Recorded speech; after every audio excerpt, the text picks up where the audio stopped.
I'm Tom Coleman, Executive Director of Spectrum Institute. Today, I'm interviewing Phyllis Frye as a part of our Birds of a Feather project.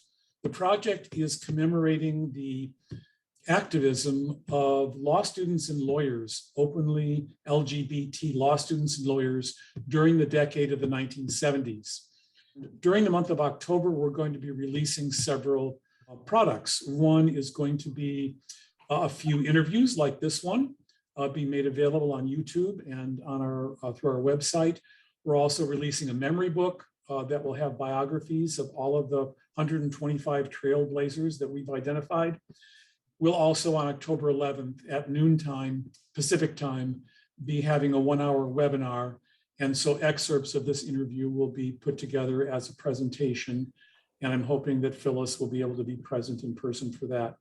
So having said all of that, I would like to turn it over to our honored guest. Could you please introduce yourself for our audience? Yeah, my name is Phyllis Frye, F-R-Y-E, and I am currently 74 years old, and I am a transgender person. I'm an activist, and I am known in the community not as being the grandmother of the community, because I'm not, I never was, but I am the grandmother of the national, legal, and political movement, definitely so. I started dealing with the fact that I was some kind of trans when I was 5 or 6. I began cross-dressing secretly when I was about 8. And you got to remember, this was back in the 50s, and my parents were very anti-gay. And every time that their second son, me, would make any expression towards wanting to do girl things, I was always admonished. And so you learn that this is not something you're going to tell anybody, because you're going to catch trouble for it. And so I went on through school, and I was very successful in high school, and I was very successful in college. And I got married my 3rd year in college. In 1971, I came out to my first wife as wanting to cross-dress. I didn't come out to her about wanting to be a woman, because I really didn't understand all of what was going on at the time. But I did want to cross-dress, and she was not happy with that. It went on for a while. And in 1972, when she and I and my son were in Germany with the military, because I was a military officer at that time, she left and filed for divorce. And so I can safely say that beginning in February of 1972, I started wearing panties, and I've worn women's clothing, underwear, whatever, ever since. In 1972, later on that year, after I was divorced, I met a woman named Trish. And Trish is 5 years older than me. And she was very sophisticated and very worldly. And we became very good friends, and we became lovers. And I told her what I had in my brain. And she said she'd never heard of that, but if that was all that was wrong with me, she would take a chance. And we fell in love, and we got married. And for 3 years, I struggled to be a guy. I grew facial hair a couple of times, and it just didn't work. And so I got fired from several jobs because I was not at all private about the fact that I wanted to be a woman. As an engineer, I couldn't get work. And so in September of 76, after we had been married for 3 years, and after many attempts at trying to get a job as an engineer and being open about who I wanted to be, she was furious. And she wasn't furious with me, she was furious with the way I was being treated. And she said, if they're not going to let you be who you are or accept you for who you are, that you may as well become yourself. And so September 76, with my wife's blessing, I began living full-time as Phyllis. She stayed with me, and we had a wonderful relationship for 48 years. We appeared in public as being a lesbian couple. I had not had surgery at that time, but she told me that I would stop short of surgery, that she would learn how to handle the rest of the feminine nature that I presented. And so my question was, this woman is going to stay with me and love me, and all I have to, and she's going to let me be Phyllis, and she's going to let me get a legal change of name, and she's going to let me take hormones, and she's going to let me grow breasts, and she's going to let me develop a female buttocks. She's going to let me be everything that I want to be as far as being Phyllis. And all I have to do is stop short of bottom surgery. Well, that sounded like a pretty good deal to me. And so that's the way we lived for all of those years that we were together. Now, I would suggest to the listener that if they want to know more details, that they Google my name, Phyllis Frye, Frye. They will find that all of my archives for all of those decades that I was an activist have been digitized and are in online with the Texas A&M library. And they will also find my most recent lecture. It was about an hour and a half at the University of Chicago. It's called Kirshner, Kirschner, Kirshner lecture that I gave there. And if they will Google Trish, Trish Frye, that they will find a very extensive tribute to her when she passed. And I recommend this to people who have spouses, have parents, have siblings, have loved ones who aren't sure what to do with their transgender person that they love, because she, like I said, stayed with me for 48 years, and we had a wonderful life together. Oh, and my book, my bio, Michael Long and Shay Tuttle have written my bio, and it's finished, and it's supposed to be coming out sometime in the next couple of months. And if you will go to Amazon or Barnes and Noble or any of those other places and Google Phyllis Frye, you'll find it. Can't wait to see it. I'd like to ask you to tell us about when you moved to Houston before going to law school, you got involved in political activism. If you could talk about the years of your life from 1976 and your political activism, and then going to law school and what it was like in law school as an open transgender person, all the way up to the point of graduating and being licensed to practice law, that would be very helpful to hear that that era of your life. We moved to Houston in 1974, and I was still living as a guy, and I still had facial hair, trying one more time. But when I did become Phyllis, and I had 2 engineering degrees and an engineering license, I could not get work. Trish is a school teacher, and we were terrified that the school district, you got to remember this was in the 70s, would find out about me and see us as a same-sex couple and would fire her. And I was not bringing in any income at all. And things were really bad where we were. In fact, financially, it was so bad that the first Christmas after I transitioned, our church brought us all of the canned goods that had been placed at the altar during the month of December, because we were the poor family in the church.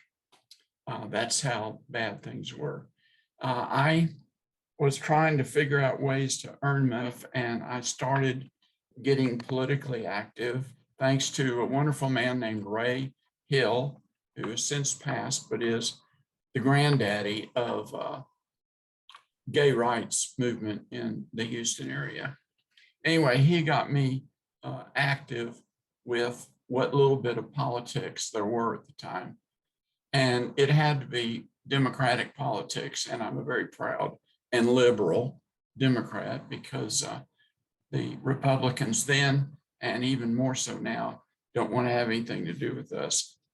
I told Trish, I said, I think since I'm a veteran, honorably discharged, I think I'm going to see if I can get the GI Bill and get a master's in business administration at the University of Houston, because it will give me something to do. It will introduce me to new people. A lot of engineering managers go for MBAs.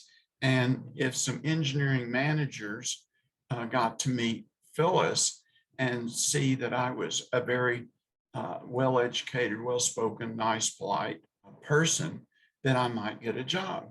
And so we decided that's what I was going to do, that I was going to get the GI Bill, which would be some income while I was in school. And when I went to apply at the University of Houston, I was told that that year was the beginning of a brand new program, that if you applied for and you were enrolled in both the MBA program and the law program at the same time, that you could take both and get a joint degree. Well, what that meant was 3 more years of school, 3 more years of GI Bill, 3 more years of meeting other people. And so that's why I went to law school. Trish and I were getting a lot of crap from our neighborhood. We owned a house, well, we and the mortgage company. The neighbors, most of them, not all of them, but most of them were pretty ugly. And their kids were even uglier. I let the word get out that I was going to go to law school. And when I graduated, that as a lawyer, I was going to sue the shit out of them if they didn't leave me and Trish alone. And things kind of settled down for a while on that aspect. So I went to business college the first year, and I was very well received, didn't get any jobs, but I've been very out about being trans. And the students were fine.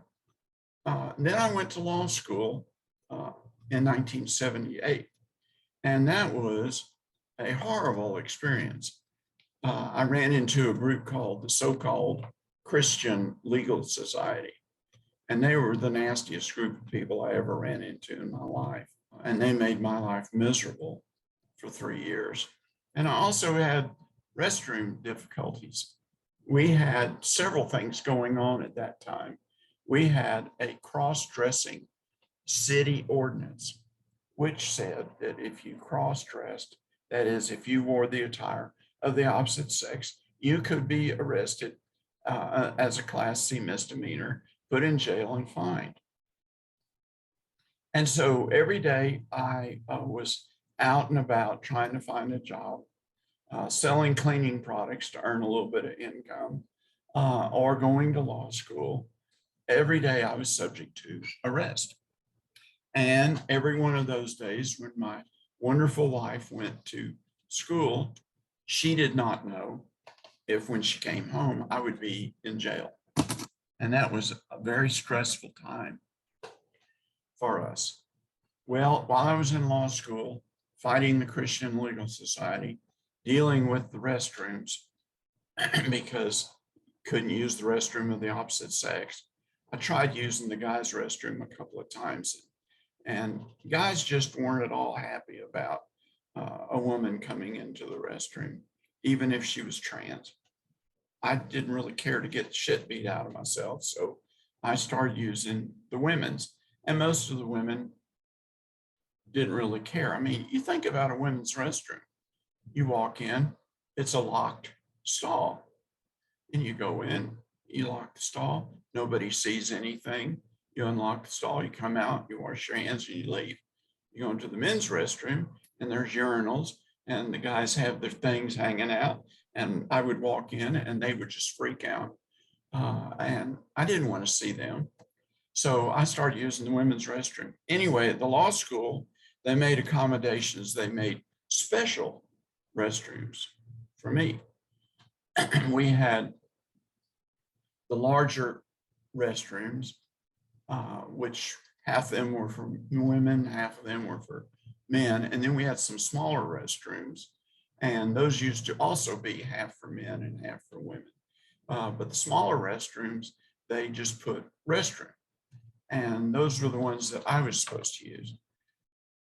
Problem was, none of those were anywhere close to where my first year classroom was, nor were they anywhere close to the law library, where I spent a lot of time, nor were they anywhere close to my assigned study carrel.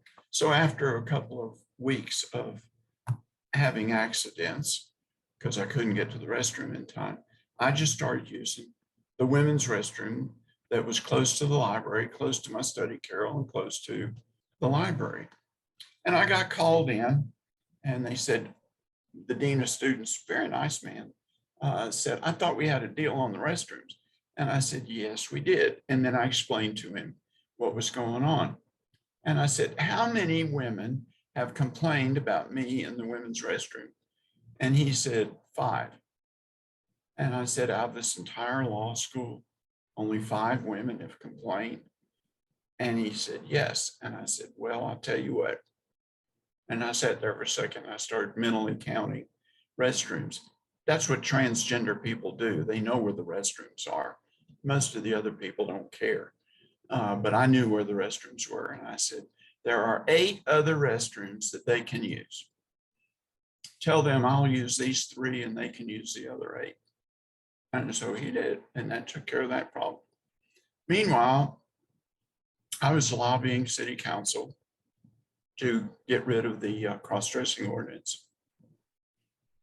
And just before my 3rd year began, the ordinance was just about to be canceled by city council after my extensive lobbying and meeting with council members, and getting to know the mayor and all this other stuff. And I was going to do my internship with the district attorney's office. And I had intentionally asked for that because I knew if I was assigned to a civil firm for my internship, I would be stuck in a law library the whole time. Whereas if I was in the DA's office, I would be in the courtroom. And I needed courtroom experience because no one was going to hire me. I knew that. The DA was not going to let me come and intern in his office. Professor in charge of assigning interns told him that if he would not let Phyllis Frye intern in the DA's office, that he would not get any more interns from the University of Houston Law School. So he capitulated, but he said, if she comes in a dress, we're going to arrest her under the cross-dressing ordinance. 2 days before I was supposed to show up, the ordinance was repealed. So I showed up and I was assigned a restroom, of course. Went through all that silliness. Law school was interesting for me because I don't think like a lawyer. I'm an engineer. I think like an engineer.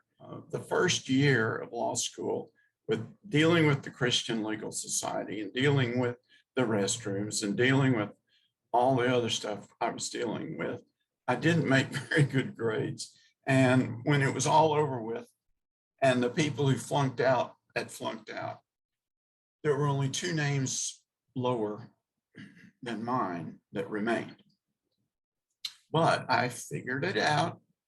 And I always tell people that by the time I did graduate, I was at the very top of the bottom third of my class. Did you start or participate in a gay law student group? I formed a group called, I'll think of the name of it in a minute. It was a gay law student group. There were a lot of gay students there, but they were desperately closeted. You got to remember, this was the late 70s, and people were afraid that if they came out, they would not get a job.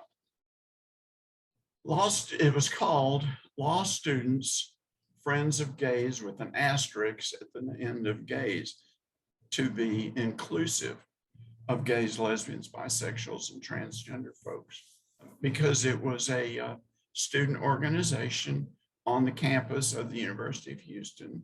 I went to the student senate of the university to ask, like any other student group did, for a couple of $100 to help with printing of handouts and, you know, whatever. The conservatives at the law school and the Christian Legal Society at the law school and other conservatives there on the campus showed up en masse at that meeting, and they actually hired 2 lawyers from Austin, Texas, to fly all the way in here to speak against my group getting a lousy $250. Well, we won. We got our $250. I stayed after to visit with some people and, you know, chat. Well, the hateful people got in their cars and they went to my house, thinking that they didn't know I'd stayed afterwards and they were going to give me the blues. Well, my, bless her heart, my 5'1", 102-pound wife was there by herself when they started banging on the doors and ringing the doorbells and screaming about how they were going to pull us out of the house and rape us and everything else. Scared the Jesus out of her. And when I got there, she had called the next door neighbor. We did have some good neighbors. The father and the oldest son were standing in our front yard, both carrying rifles to protect the house and to protect Trish. I got the idea of what was going on. And I went in, and we used to have a rifle and that she did not know how to use, and she was holding it by the barrel. She was going to use it as a club to defend herself. She was so scared. And it took her over a year to get over what those horrible, horrible people did to her. Anyway, I graduated from law school because I'd gone to school in the summers and I had some credits from the MBA program. I had enough hours so that I could take my bar exam during my last semester of law school. And so on the day that I graduated and we went and got my diploma, we came home and there was a letter saying that I had passed the bar. And that was on a Saturday in May of 1981. And on Monday, I went to the courthouse. One of the wonderful judges that I had met during my internship at the DA's office, his name was Joe Garino. He's passed, unfortunately, but he swore me in. After you had your degree and your license to practice law, how did it go trying to get a job, and what happened for the next few years? There's no one was going to hire me. I was pretty well known politically in the then gay, later lesbian and gay, later LGBT community, and that was a whole other fight in itself. But every once in a while, somebody would hire me to write a will or do something like that, or to do a simple divorce. But by and large, what I did for income was continue to sell cleaning products to the gay bars. Then eventually, my good friend Ray Hill said to me, you know, you met a lot of judges when you did your internship. And every 2 years, most of the Democratic judges, because our judges are elected in Texas, most of the Democratic judges would come to the then gay political caucus, later lesbian and gay political caucus, later LGBT political caucus. But they would come to the caucus seeking the endorsement of the queer community. And so I had been on the screening committee of the caucus for several years by then. So I knew a lot of those judges that sought our endorsement. And they knew me and they knew I was trans. And Ray said, why don't you go to these judges that know you and ask them if they will appoint you to represent indigent defendants in their criminal courts? Made sense. So I went and I asked one of the judges anyway, and he says, sure, I'll give you a try. And he did. And it went well. And then he pointed me to another, and that went well. And then I went to a couple of the other judges that I knew, and they checked with the other judge and found out I knew what I was doing. And so they started appointing me. This was 1980, late 86, early 87. So from the time I became a lawyer in 81 all the way to late 86, early 87, I did not bring in meaningful, I brought in some, but I did not bring in meaningful income as a lawyer for all those years. I found out I was really, really good at criminal defense and trial work. Before long, I was getting appointments in the felony courts. I was getting appointments everywhere, and I started making decent money. Trish, my wife, and I talked about it, and I said, I don't trust my income source. If you remember, I lost my military career, and then I lost my engineering career, and then I went all those years without earning income. I'm afraid this will disappear. And she was also afraid to disappear. So what we did was we continued to live off of her income, and we took all of my income and we paid off the mortgage of the house. We paid off the car, we paid off everything, and we started socking it away. Let's fast forward now to the really upbeat, positive stuff about you getting appointed as a judge. How did that come about? When did that happen? What was it like? How was it received by the community? And what was your life like after that? Well, my life was pretty good before that because, as I told you, I had been making decent income, and I was well respected, especially amongst Democratic lawyers, trial lawyers that I knew, because there is a large organization here in town of Democratic lawyers, and they all respected me because many of them had heard my story, and they knew who I was, and they knew I was a damn good lawyer. When I was getting active in the community, the LGBT community, I met a woman named Anise Parker, who later became the first openly gay mayor of a major metropolitan city in the year of 2010. She was in a lesbian softball league there, and we got to talking. And I used to play softball as a kid and as a teenager and as a young adult, as a guy. And I really missed it. And she asked me if I was any good, and I said yes. And so she recruited me to be on her softball team. And so I played women's softball in the local lesbian league for about 8 years. Thoroughly enjoyed myself. And of course, Anise and I she was a good Democrat. We were both involved in women's politics as well as gay politics. And so, you know, we knew each other pretty well. Well, she became mayor. And I told you earlier about one of the deals that Trish and I had. And the other deal was that as I was becoming more and more well-known, she was terrified that she was going to lose her teaching job. And so the deal is that I would not go on television.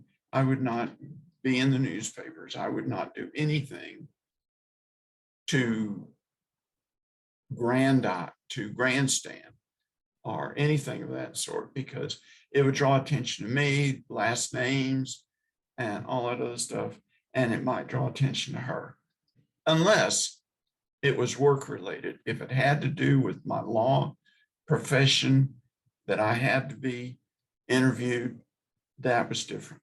she would just bite her teeth and hope for the best. So that was our deal.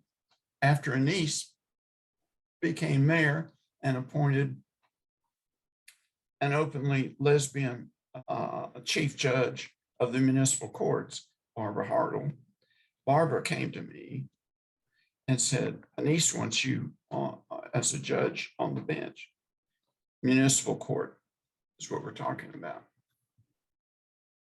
And I said, well, that would be very nice. I've never dreamed of being a judge any more than I ever dreamed of being a lawyer. I can't do that because that would violate the deal that Trish and I made.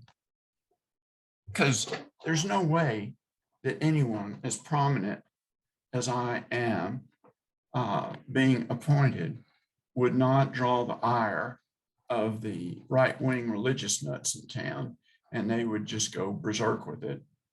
So I declined. That was in February of 2010. And then in July of 2010, I got a client, a transgender client, and it became an extremely well publicized case because of the nature of it. As a result of that, I was in the newspaper and I was on television a lot. So in August, Barbara and I were at some event and she says, I want to ask you to be judge again. And I said, sure. And so I went home and told Trish, and Trish said, I thought we had a deal. And I said, well, we did. Darling, I've been all over the newspaper. I've been all over television. And so she said, well, yeah, you have. So I accepted. And in November of 2010, my name and other people who were seeking reappointment to the municipal court was presented to city council. Of course, by then, with the political chits that I had earned over the decades of being active, I knew most of the people on city council. And there were a couple of people that didn't like me and made known to the mayor that they were going to try to block it. And I heard that she made known to them that if they did, that everything that came up in their city council district, that she would put the quash on. So I became a judge and I was sworn in that very day in November of 2010. And I slowly started doing, this was a part-time judgeship. That was the deal. It had to be part-time because I did not want to give up my legal career. Hell, I was making a lot of money at the time. And I was taking a lot of people through court, both criminal defense and transgender. I took thousands of transgender people through the courts to get their names and gender markers and sex changed on their birth certificates. So I started practicing and I would usually be sitting on the bench a couple of nights a month. And that was fine. It was extra income. It was the experience of being a judge. As a judge, I'm able to marry people. I got to marry a lot of people. That was fun.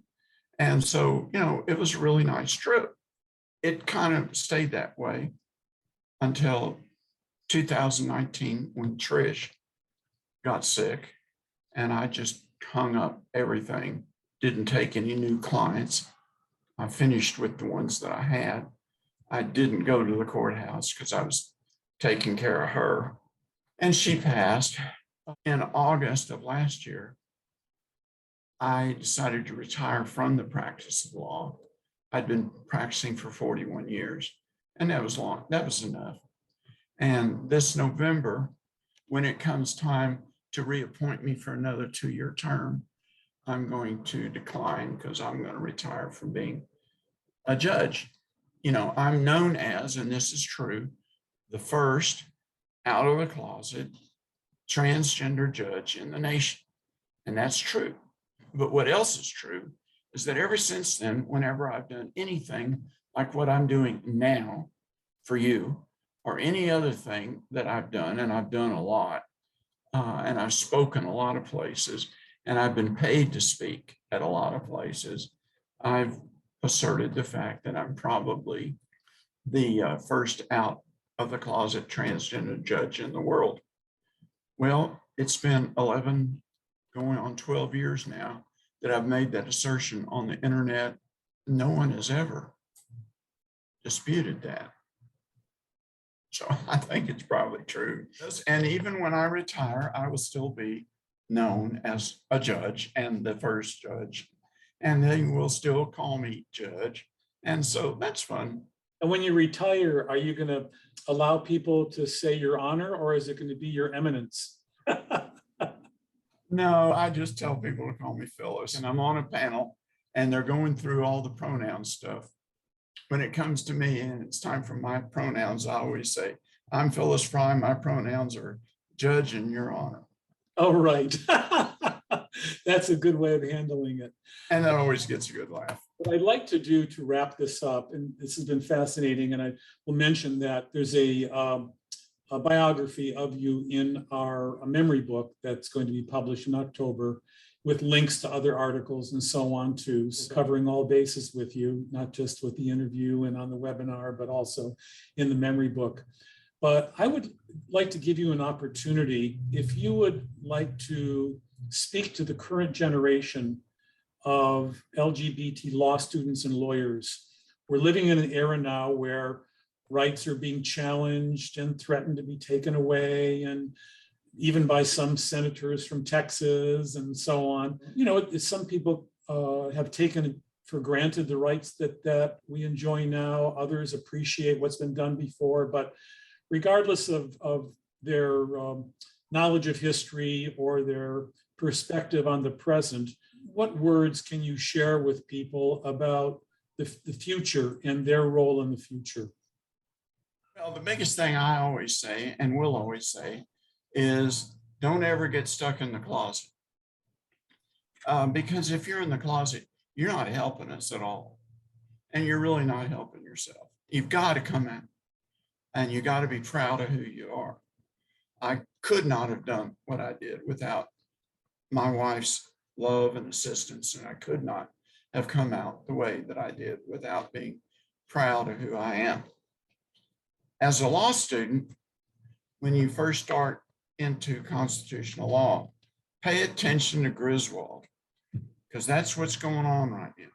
Griswold versus Connecticut is the case where married couples were allowed to have birth control under the conundrum of privacy that was established by then the Supreme Court. And all the other cases that are going to be attacked, be it the gay marriage case, the gay and transgender employment case, be it the Lawrence case, any of those cases that are going to be attacked, all stem from Griswold and the conundrum of privacy. And if you're not a law student, that's okay. It's a simple matter of pulling up Griswold versus Connecticut. And there's a lot that's been written about it. There's going to be a whole lot more written about. The next thing you got to do, and I run into a lot of LGBT Republicans. If you want to be an LGBT Republican, you just go right ahead. But darling, your party has left you. And if you want to be a Republican, that's your business. But by God, don't vote Republican in November. Because this election, not just for members of the House and Senate, but members of your state house and your state government and your local elections official, it's all going to happen this November. We're either going to get trounced or we're finally going to take things back this November. That's how soon it is. And you've got to vote Democratic. You just got to. Find somebody that loves you and accepts you for who you are. A lot of people ask me how Trish and I stayed together so long. And the fact is, we became best friends. Oh, sure, we were lovers. There's no doubt about that. But we were best friends. And the beauty of best friends, as opposed to being merely lovers, is that people who are in love can fall out of love for a period of time or be distracted by someone who's sexier or more attractive or whatever. But if you're best friends, you're going to stay best friends. And that's what we were. You know, I've been very blessed in my life with the love of that woman who was heterosexual and loved me knowing what might happen. Not too long ago, I was blessed with meeting another heterosexual woman who is also a widow. And she knows about me and she knows who I am and everything else. And we fell in love. And so love has come to me twice. The other thing that I did is after Trish passed, and I went over a lot of my grieving, is that I finally decided it was my turn. And I had genital surgery, bottom surgery, a little over a year ago. And I'm thrilled, even though I waited till I was 73, that I got it. And this heterosexual woman that I'm talking about, she accommodated it and she loves me. And so we are having a very nice life together as retired folks. I would like to thank you. And also the other thing that besides the elections in November, I believe November is when your book is coming out. So everyone should look for the Phyllis Frye book. It's called Phyllis Frye and the Fight for Transgender Rights. Wow. And if you will Google book review, Phyllis Frye, there is a really good book review that's already out. Very positive. I was very pleased with it.